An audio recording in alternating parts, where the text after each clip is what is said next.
maluco, né? Porque a gente fica caminhando assim, aí de repente a gente olha e tem uma esplanada e tem um Congresso Nacional na ponta. Aí você passa em frente a um Palácio do Itamaraty, quando você faz uma rota doméstica, cotidiana. Tá no seu radar normal, não é uma coisa especial ir passar na frente do Palácio do Itamaraty.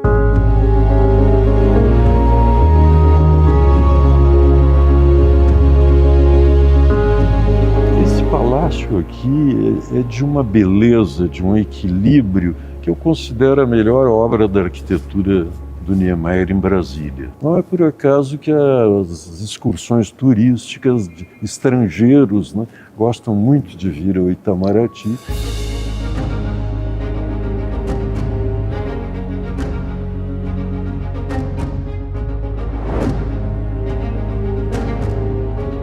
Raramente se encontra uma geração de talentos, de artistas, como existiu nesse período, né? E coordenados, claro, pelo talento de um político, do Juscelino Kubitschek, que deu carta branca para eles agirem, né? Niemeyer, sem dúvida, foi o coordenador, foi o líder desse grupo. Quero saber se eu posso perguntar sobre o Niemeyer te ter como inimigo. A gente pode gravar essa parte? Porque eu achei essa história tão boa. Pode. Então vou te perguntar isso. Que história é essa do Niemeyer te considerar inimigo? Não, isso aqui foi um episódio do qual eu hoje acho graça, que eu confesso que na época me atingiu muito fundo essa expressão, porque Niemeyer era um indivíduo muito franco, né? E uma ocasião, em visita à Universidade de Brasília, Niemeyer, juntamente com um decano, que era professor da Faculdade de Arquitetura, meu amigo, por sinal, para irem todos até o Minhocão, e ao entrarem no Minhocão, quem sabe a gente vai para a direita, que é onde fica a Faculdade de Arquitetura, dizer, não, lá eu não quero ir porque lá eu tenho inimigos. Como assim? Lá o senhor tem inimigos? O senhor estaria se referindo ao professor Coutinho, que esses dias deu uma entrevista criticando alguns aspectos da sua obra, né? Ele é esse mesmo, né? Mas ficou essa história, virou folclore, sabe? Essa se difundiu, o fato de que o Niemeyer não aceitava bem as críticas à sua obra, né? Principalmente as obras que ele punha num pedestal, né?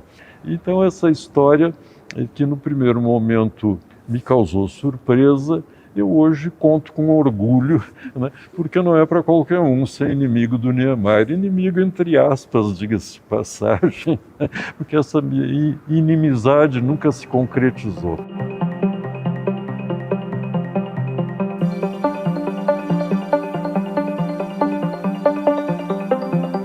Eu acho que ainda Brasília precisa homenagear muito mais quem fez essa cidade. Esse milagre que é feito à mão, há muitas mãos de todo o Brasil, sabe?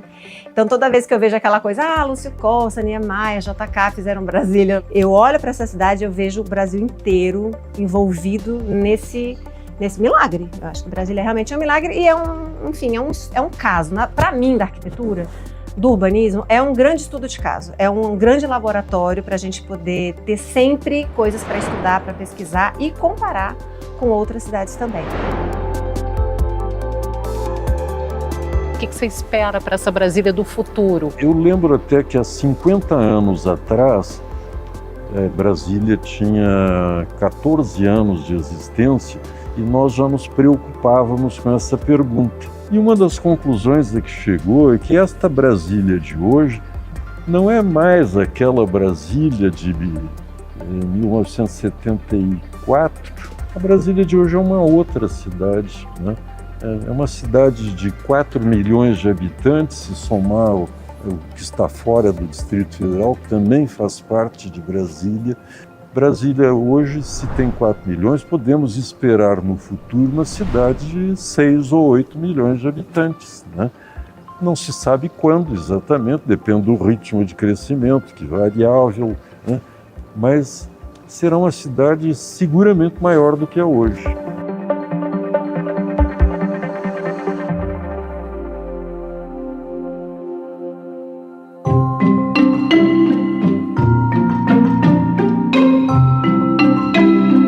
Agora eu queria falar um pouquinho do Urbe Memória. Como é que foi que surgiu isso de reproduzir um pouco da cidade com a sua obra? A gente gosta de viajar e sempre traz lembranças das outras cidades e tudo. E às vezes a gente pensa assim, gente, o que tem aqui que Brasília oferece para os turistas, para os viajantes? E, por exemplo, coisas como esse congresso, né? As pessoas chegam e falam, tá errado esse congresso. Aí a gente fala assim, por quê? Não, porque as cúpulas estão de tamanhos diferentes. As pessoas têm uma imagem, às vezes, o edifício está lá, a composição arquitetônica está lá, e quando elas olham para a miniatura, elas veem que tem alguma coisa que elas não tinham visto antes, talvez porque agora elas conseguem ver o todo, né? Um desenho urbano bem feito, você não precisa pôr legenda, você não precisa pôr modo de usar, você com o teu desenho, a emoção ou a percepção que você gostaria que as pessoas tivessem, elas vão ter.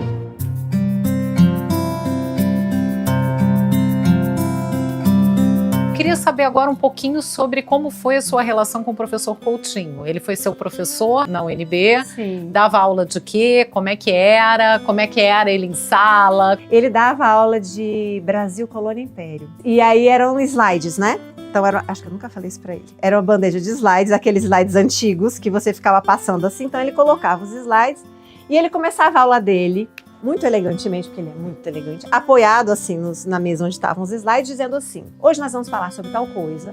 Então a gente vai ver um slide que mostra isso, outro slide que mostra um detalhe da fachada do mestre fulano. E aí ele falava tudo que ele ia fazer, mas ele não passava os slides. A gente ficava, gente, não vai dar tempo da gente ver os slides que ele tá falando. Ei, Gabriela! Querido, coisa boa, te Oh, ver. lindo. Bom demais, bom demais. Ganhou mais um abraço.